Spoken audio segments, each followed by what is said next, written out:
আমরা ভালো ক্রিকেট খেলিনি, তাই হেরে গেছি। চাই না 11 বলে 15-20 করতে, এর থেকে বেশি বল খেলতে এবং বেশি রান। নাম কি রাখছেন? টাইগার। এ তো অপমান হওয়ার কথা, টাইগারের নাম রাখছেন।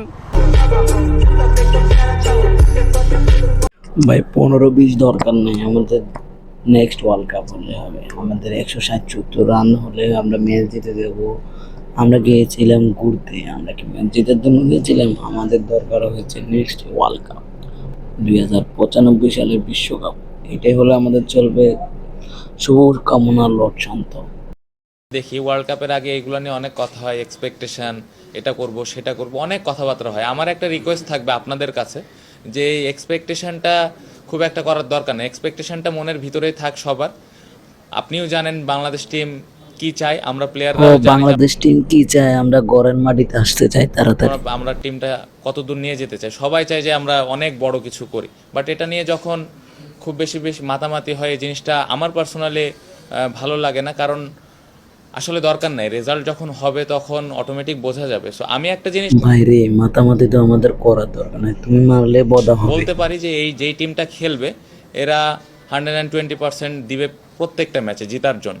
সো 120 করবে তো। ইদ্রিস 40 বলে 50, মাহমুদুর উল্লাহ 22 বলে 31, শান্ত 11 বলে 3, লিটন কুমার, মদন কুমার 15 বলে 14, আর দল জিতে হুয়া মারা খাক। এটা আমাদের লর্ড শান্ত বলতেছে যে 170 রান 80 রান হলে বাংলাদেশ ম্যাচ জিতে যাবে। বেশি আশা করার দরকার নেই, আমাদের টার্গেট হয়েছে নেক্সট ওয়ার্ল্ড কাপ। 2095 সালে আমাদের নেক্সট ওয়ার্ল্ড কাপ।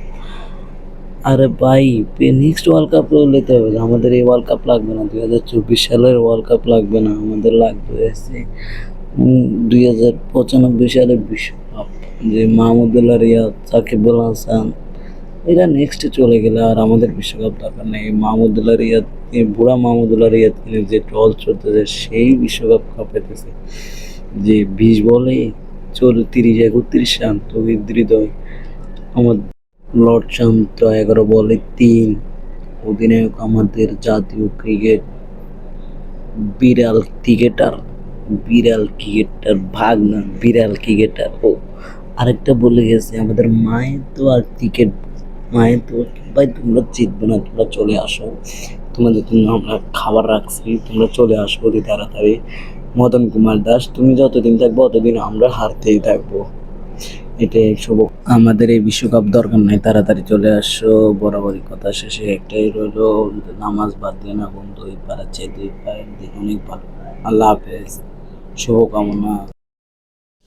ইমরুল কায়েসের মতো এই অলরাউন্ডার প্লেয়ার মেহেদী মিরাজ আমাদের মাঝে থেকে আস্তে আস্তে হারিয়ে যাচ্ছে।